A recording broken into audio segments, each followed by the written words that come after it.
BCCL general secretary, YSRCP.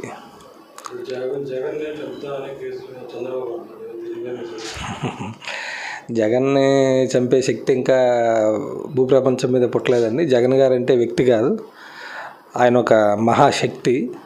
Jagan గారిని చంపేస్తాను, చేసేస్తాను అనే మాటలన్నీ కూడా ఏదో వాళ్ళకి నోటి తోలకొద్ది తోలనాటం తప్ప జగన్మోహన్ రెడ్డి గారిని ఎవరు ఏం చేయగలిగే అంత స్థాయి ఎవరికి లేదు. ఎందుకంటే జగన్మోహన్ రెడ్డి గారు ఒక వ్యక్తి కాదు, చెప్పాను కదా, మహాశక్తి. ఎందుకంటే ఆయన్ని ప్రతి కుటుంబంలో కూడా ప్రతి ఒక్కరూ కూడా ఒక దేవుళ్ళ కొలిచే వ్యక్తి. ఆయన మీద ఈగ వాలితే ఎవరు కూడా ఆంధ్రప్రదేశ్ ప్రజలు ఎవరు కూడా చేతులు కట్టుకొని కూర్చోరండి. సంయమనం పాటించమని పార్టీ నుంచి మాకు లైన్ ఉంది కాబట్టి మేము అందరం కూడా సంయమనం పాటిస్తున్నాం.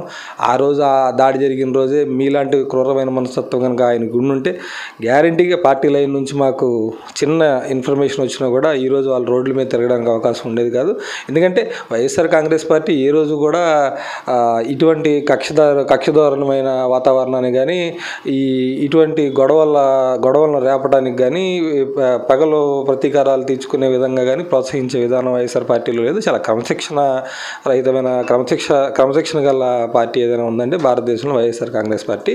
ఎందుకంటే జగన్ గారిని దేవుడిగా కొలుస్తామని చెప్పడం మాటల్లో కాదని నిజంగా కూడా అందరూ కూడా ప్రతి ఇంట్లో కూడా జగన్మోహన్ రెడ్డి గారిని దేవుళ్ళని కొలుస్తారు. కావాలని చూడండి, నా ఆఫీస్లో కూడా ఈరోజు ఇంత పెద్ద బొమ్మ పెట్టుకొని మేము ఉంటాం.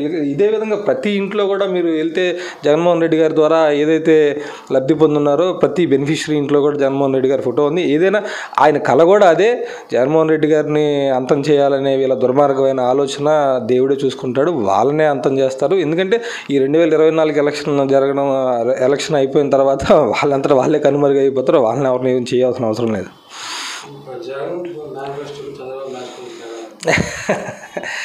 ఇప్పుడు సహజంగా ప్రజలు చూస్తున్న విషయమే కదా. జగన్మోహన్ రెడ్డి గారు ఏదైతే ప్రవేశపెడతారో దాని మీద నేను కూడా అదే చేస్తానని చెప్పుకొని తిరుగుతూ ఉన్నారు. ఇది కాపీ పేస్ట్ మేనిఫెస్టో అండి. దాన్ని ఎవరు ప్రజలు నమ్మరు. ఎందుకంటే 600కు పైగా హామీలు ఇచ్చి అవే ఆయన నెరవేర్చలేదు. ఈరోజు సాధ్యం కాని హామీలు తీసుకొచ్చి జనాల మధ్యలో పెడుతున్నారు కాబట్టి బీజేపీ కూడా ఆ మేనిఫెస్టో దూరంగా ఉంది. ఎందుకంటే ఇది సహజంగా ప్రజలు కనిపెట్టగలిగే విషయమేనండి. ఈ 80,000 కోట్ల చిల్లరే ఉన్న మన రాష్ట్ర ఆదాయ పరిస్థితిలోనే జగన్మోహన్ రెడ్డి గారు దాన్ని అడ్జస్ట్మెంట్ చేసుకోలేక ఆయన ప్రజలకు ఎక్కడ ఇబ్బంది పడకూడదని కోవిడ్ టైంలో కానీ ఏ రోజు కూడా ప్రజలు ఇబ్బంది పడకూడదని దాని మీద అనునిత్యం ఆయన ఆలోచిస్తూ దాన్నే అడ్జస్ట్మెంట్ చేయలేక 77,000 కోట్లతో ప్రతి సంవత్సరం ప్రజల అకౌంట్లోకి డీబీటీ పద్ధతి ద్వారా డైరెక్ట్ బెనిఫిషరీ విధానంతో ట్రాన్స్ఫర్ చేస్తున్నారు. దానికే తలగొల్లాలు అవుతుంటే ఈయన 150,000 కోట్ల రూపాయల మేనిఫెస్టో తీసుకొచ్చి ఎక్కడి నుంచి తీసుకొస్తారండి? మిగతా 70,000 కోట్లు వాళ్ళ ఇంట్లో తీసుకొస్తారా? ఇవన్నీ నమ్మరండి ప్రజలు. ఆయన నమ్మే అవకాశమే లేదు. ఒకే విడతలో రుణమాఫీ చేసేస్తానని చెప్పి పోయినసారి 2014లో ఆయన అధికారం చేపట్టాడు. అధికారంలో రాగానే మనలాంటి మీడియా మిత్రులకు అతను ఏంటండి మరి ఈ విధంగా ఏదైతే రుణమాఫీ చేస్తా అన్నారో అది చేస్తానంటే ఎవరు చెప్పారు నీకు, నువ్వు చెప్పానా నేనని చెప్పి ఇదేనా రివర్స్ అయిపోతారండి. వాళ్ళకి అధికారం రానంత వరకే ప్రజలకు ఒంగి ధర్నాలు పెడతారు, అధికారం రాగానే ప్రజలను ఒంగోబెట్టి కొడతా ఉంటారు. ఇది ఇలా తీరది. ఫస్ట్ నుంచి కూడా టీడీపీ పార్టీలో ఉన్న దరిద్రమైన ఇదే అది. దాని గురించి మనం ఎంత మాట్లాడుకుంటే అంత తక్కువ మంచిది. అంటే బ్రదర్ అది సరదాగా చెప్తున్న మాట అయితే కాదండి. ఎందుకంటే ఈ 175 కాన్స్టిట్యున్సీలు గెలుచుకుంటాం అనేది సరదాగా చెప్తున్న మాట అయితే ఖచ్చితంగా కాదు. జగన్మోహన్ రెడ్డి గారు అందరిలాగా చిల్లర మాటలు మాట్లాడే వ్యక్తి కాదండి. ఆయన ఒక మాట మాట్లాడతారు అంటే దాని వెనుక చాలా ఖచ్చితమైన నిర్దిష్టమైన ఒక ప్రక్రియ ఉంటుంది. ఎందుకంటే మేము గ్రౌండ్ లెవెల్లో తిరుగుతున్నాం కాబట్టి ఒక 20% లేకపోతే 10% ఓట్లు అయినంత మాత్రాన ఏనన్నారని లేకపోతే వీళ్ళు సృష్టిస్తున్న మాటలైనా కూడా పక్కన పెడితే అది నిజమైనది ఏంటంటే గ్రౌండ్ లెవెల్లోకి వెళ్తే తెలుస్తుంది. మేము స్వయాన చాలామంది నాయకులతో ఎన్నో కాన్స్టిట్యున్సీల్లో మేము తిరుగుతున్నాం. గ్రౌండ్ లెవెల్లో వాళ్ళతో పాటు అడుగు కలిపి తిరుగుతూ ఉన్నాం. ప్రజలందరూ కూడా చాలా సానుకూలంగా ఉన్నారండి. మా ఇంట్లో మాకు ఈ బెనిఫిట్ వచ్చింది, మా ఇంట్లో మాకు ఈ బెనిఫిట్ వచ్చింది, జగన్ గారు ముఖ్యమంత్రి కాదు, మా ఇంట్లో బిడ్డ, మా అన్న, మా తమ్ముడు అని వాళ్ళే కలుపుకుంటున్నారు. ఒక నాయకుడిని అంత ఇదిగా ఆదరించడం అనేది, ఒక నాయకుడిని అంత ఇదిగా ప్రేమించడం అనేది చాలా రేర్ కాంబో. అది ప్రజలు అంత ఇదిగా మనుషుల దగ్గర తీసుకోవడం అనేది అంత సామాన్యమైన విషయం కాదు. ఈ జగన్మోహన్ రెడ్డి గారికి క్యాంపెయినింగ్గా ఉంది, క్యాంపెయినింగ్ చేస్తుంది కూడా మేమంతా నాయకులం కాదండి. ఆయనకి స్వయంగా స్వతహాగా క్యాంపెయినింగ్ చేస్తుంది ప్రజలే. ఎందుకంటే అన్ని రకాలుగా బెనిఫిట్స్ పొందారు కాబట్టి ప్రజలే ఆయన క్యాంపెయినింగ్ చేసి వాళ్ళే ఆయన్ని గెలిపించుకుంటున్నారు. మేము చేసేది ఏం లేదు దీంట్లో. జస్ట్ ఏంటంటే ఆయన ఇచ్చిన ఏదైతే పథకాలు ఉన్నాయో అవి తీసుకెళ్ళాలి, చూపిస్తున్నాం. మాకెందుకంటే చూపిస్తున్నారు, మాకు వచ్చినాయి ఆల్రెడీ, మీరు మళ్ళీ ప్రత్యేకించి ఎందుకు చూపిస్తున్నారు, మేము ఆయనకే ఉన్నాం, మీరు అసలు మమ్మల్ని ఓటు అడగద్దు, మేము ఆల్రెడీ ఆయనకే వేయాలని డిసైడ్ అయిపోయాం అంటున్నారు. దీన్ని బట్టి అర్థమవుతుంది 2024 ఎలక్షన్ అయిపోయింది ఆల్రెడీ.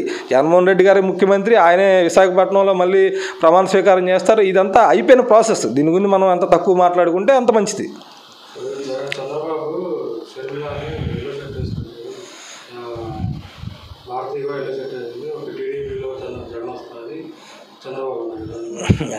ఏదో నోటితోల కొద్దీ మాట్లాడుతూ ఉంటారు. అంటే ఎప్పుడో దశాబ్దాల కాలంగా మా దేవుడు అయినటువంటి రాజశేఖర రెడ్డి గారిని తీవ్రంగా వ్యతిరేకించి ఆయనతో అన్ని రకాలుగా విభేదించి ఆయన అంతమొందించే ప్రయత్నం చేసినటువంటి దుర్మార్గమైన పార్టీలతో ఏదైనా కుటుంబ సభ్యులు, ఇప్పుడు మన కుటుంబ సభ్యులైనా సరే ఎవరైనా సరే జతకడతానంటే ఎవరైనా దాన్ని వ్యతిరేకిస్తారు. దాంట్లో తప్పే ఉంది. ఇప్పుడు ఆయన ఇంటికి వెళ్ళి ఎల్లో శారీ కట్టుకొని వెళ్ళారు అంటే రీజన్ అంతా ప్రజలు గమనిస్తున్నారు కదా. ఇప్పుడు ఆవిడ మాట్లాడే మాట కానీ ఆవిడ వేసే ప్రతి అడుగు కూడా టీడీపీ పార్టీ నుంచి వచ్చే ఏ మ్యాండేట్ అయితే ఉంటుందో దాని ద్వారా ఆవిడ ఫాలో అవుతున్నారు తప్ప ఆవిడకంటూ ఒక సొంత ఎజెండా లేదు. ఆవిడ గెలవడం కూడా జరగదు. మళ్ళీ తిరిగి ఆవిడే జగన్ గారి దగ్గరికి వస్తారు, క్షమించమని అడుగుతారు, వాళ్ళిద్దరూ కలవడం జరుగుతుంది. ఇదంతా సర్వసాధారణమైన విషయం. కుటుంబంలో చిన్న చిత్తగా కలతలు ఉంటాయి. దానివల్ల ఏదో రోడ్డు మీదకి రాకుండా ఉండాల్సింది. కానీ ఆవిడ కూడా మాకు మా వైఎస్ఆర్ గారి కుటుంబ సభ్యురాలు కాబట్టి ఆవిడని మేము ఇష్టపడతాం. ఆవిడ మీద మాకు ఎటువంటి కోపం లేదు. ఇవాళ కాకపోయినా రేపైనా సరే నిజం నిలకడగా తెలుస్తుంది. మళ్ళీ జగన్మోహన్ రెడ్డి గారి దగ్గరికి వస్తారు. బీసీల గురించి చట్టాలు తీసుకొస్తాము, లేకపోతే బీసీలకి ప్రత్యేక రక్షణ కల్పిస్తాము, లేకపోతే ఇంకోటి చేస్తాం. మరి 14 సంవత్సరాలు ముఖ్యమంత్రిగా పనిచేసినటువంటి ఈ వ్యక్తికి ఏ రోజు కూడా బీసీలకి ప్రత్యేక చట్టం తేవాలని కానీ, బీసీలను ప్రత్యేకమైన కుర్చీలో కూర్చోబెట్టాలని కానీ ఎందుకు అనిపించలేదండి? జగన్మోహన్ రెడ్డి గారు చేస్తున్నారు కాబట్టి ఆయన ఏం చేస్తారో నేను అది చేస్తానంటావు, ఆయన ఏం తింటారో నేను అది తింటానంటావు, ఆయన ఎక్కడ కూర్చుంటారో నేను అక్కడ కూర్చుంటానంటావు. ఇదేం చిన్నపిల్లల పంతమా? ముఖ్యమంత్రి పదవండి, ఏంటిది? ఆయన ఏం చేస్తే నేను నచ్చేస్తానంటే కాడికి నువ్వెందుకు? ఆల్రెడీ ఆయన చేస్తున్నాడు కదా. ఇప్పుడు ఆల్రెడీ ఆయన చేస్తున్నాడు, ప్రత్యేకించి నువ్వెందుకు? మాకు ఇంక అవసరం లేదు కదా. జనాలు కూడా అదే అడుగుతున్నారు. మీరు వెళ్తుంటే ఆల్రెడీ ఆయన ఇస్తానంటున్నాడు, నువ్వు మళ్ళీ అదే ఇస్తానంటున్నావు. 2014లో ముఖ్యమంత్రిగా ఉన్నప్పుడు నువ్వు ఎందుకు ఇవ్వలేదని అడుగుతున్నారు ప్రజలు. ఈ విధంగా ఆయన ఏదో చెప్తూ ఉంటారు. అదేవిధంగా మా బీసీల విషయం తీసుకొస్తే 3% కూడా లేనటువంటి కమ్మ సామాజిక వర్గానికి 38 సీట్లు ఇచ్చారు చంద్రబాబు నాయుడు గారు.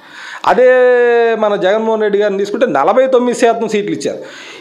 ఇదే కాదు, బీసీ ఎస్టీ మైనారిటీ సోదరులందరికీ కూడా, సోదరీమణులందరికీ కూడా 100% టికెట్లు ఇచ్చారు. ఎంపీ సీట్లు కానీ ఎమ్మెల్యే సీట్లు కానీ ఏదైనా కూడా 100% టికెట్లు కూర్పు చేశారు జగన్మోహన్ రెడ్డి గారు. వాళ్ళ పార్టీలో విధానంలో చూసుకుంటే ఆయనకే టికెట్లు సరిగ్గా లేవు. 144 సీట్లలో ఆయన ఎంతమందికి ఇచ్చాడు, ఎంతమంది బీసీలకు ఇచ్చి అసలు ఇవ్వడానికి కూడా ఆయనకు అవకాశం లేదు. ఎందుకంటే ఆయన పరిస్థితి ఆయన చేతుల్లో లేదు. ఇటు చూస్తే చంద్రబాబు నాయుడిని, పవన్ కళ్యాణ్ ఒకరిని కలుపుకొని తిరుగుతున్నాడు. అతని విషయం అసలు మామూలుగానే చెప్పాల్సిన విషయం లేదు. నేను ఆల్రెడీ ఇంతకుముందు కూడా చాలా ప్రెస్ మీట్లో చెప్పాను, ఇప్పుడు కూడా అదే చెప్తున్నాను. ఎప్పుడు కూడా ఇప్పటికైనా ప్రజలు మేల్కోవాలి. జనసేన టీడీపీ అనేది 2 పార్టీలు కానే కాదు. ఆ పార్టీ ఆవిర్భావం నుంచి నేను చెప్తానే ఉన్నాను. ఈ 2 పార్టీలు ఒకటే పార్టీ. టీడీపీ పార్టీని కొంత భాగంగా విడదీసి అందులో కూడా టీడీపీ వాళ్ళని పెట్టుకుని మళ్ళీ ఏమన్నా పవన్ కళ్యాణ్ ఏమన్నా తోకజాడిస్తాడేమో అని ముందే దాంట్లో వీళ్ళ నాయకులందరినీ కూర్చుకొని, ఉదాహరణకి నాదెండ్ల మనోహర్ గారు, ఇలాగ వాళ్ళకి కావాల్సిన వాళ్ళందరినీ కూర్చి వీళ్ళ మీద ఏదైనా వ్యతిరేకత ఉన్న వాళ్ళు ఏమైనా కొంచెం జనసేన పార్టీ ద్వారా లాక్కుందామనే ఒక జిరాక్స్ కాపీ పార్టీ పెట్టి నడుపుతున్నారు. అంతే తప్ప ఇదేది కూడా జనసేన అనేది ఒక సపరేట్ పార్టీ కాదు. దానికంటూ ఒక ఎజెండా లేదు, ఒక జెండా లేదు. ఆల్రెడీ ఆయన నమ్ముకొని తిరిగిన వాళ్ళందరూ కూడా వాళ్ళ ఆత్మహత్యలకు ప్రేరేపించుకుంటున్నారు. వాళ్ళందరికీ కూడా సమయం పాటించాలని మేము పిలుపునిస్తున్నాం. ఎన్నో నియోజకవర్గాల్లో మీకు టికెట్ ఇస్తామని చెప్పి చాలా దారుణంగా వాళ్ళని మోసం చేసి వాళ్ళని ఆత్మహత్యలు చేసే విధంగా ప్రేరేపించి వాళ్ళ కుటుంబాలను నాశనం చేసి వాళ్ళ పిల్లల భవిష్యత్తుని నాశనం చేశారు. ఇది మంచి పద్ధతి కాదు. వాళ్ళ కాపైనా రేపైనా కూడా ప్రజలు మీకు బుద్ధి చెప్తారు. ఆల్రెడీ మీకు 2024లో బుద్ధి చెప్పినట్టే. మీ పార్టీలు ఏమి ఉండవు. 2024లో ఓడిపోయిన తర్వాత జనసేన పార్టీ బీజేపీలో కలిసిపోతుంది, టీడీపీ పార్టీ బంగాళాఖాతంలో కలిసిపోద్ది.